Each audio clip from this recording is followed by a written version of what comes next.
قطر کے دارالحکومت دوحہ میں ایک پریس کانفرنس سے خطاب کرتے ہوئے ریکس ٹیلرسن نے قطر اور اس کے پڑوسی ممالک پر زور دیا کہ وہ آپس کے اختلافات دور کریں۔ انہوں نے کہا کہ اس سلسلے میں کی جانے والی سفارتی کوششوں میں امریکہ مدد فراہم کرنے کے لیے تیار ہے۔ خلیج میں تنازع کو 5 ماہ ہونے کو ہیں اور امریکہ کو آج بھی اتنی ہی تشویش ہے جتنی کہ آغاز میں تھی۔ اس تنازع میں ملوث ممالک کو معاشی اور عسکری لحاظ سے منفی نتائج بھگتنے پڑے ہیں اور امریکہ پر بھی یقیناً اس کے اثرات مرتب ہوئے ہیں۔ خلیجی ممالک اور مصر قطر پر الزام لگاتے ہیں کہ وہ ایران کے حمایتی عسکریت پسندوں کی پشت پناہی کرتے ہیں۔ دونوں ممالک ان الزامات کو مسترد کرتے آئے ہیں۔ ایران عراق اور شام میں ایسے جنگجوؤں کو مدد فراہم کرتا رہا ہے جو داعش کے خلاف لڑتے رہے ہیں، مگر وہ دہشت گرد تنظیم حماس اور یمن میں باغیوں کو بھی امداد فراہم کرتا رہا ہے۔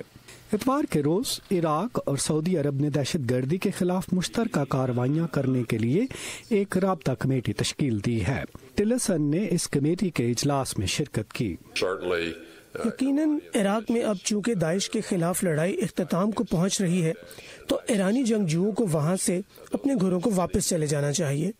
عراق میں موجود بیرونی ممالک سے آئے ہوئے تمام جنگجوؤں کو اپنے گھر لوٹنے کی ضرورت ہے تاکہ عراقی عوام آزاد کرائے جانے والے علاقوں کا کنٹرول دوبارہ اپنے ہاتھ میں لے سکیں اور اپنی زندگیوں کو ازسر نو بحال کر سکیں۔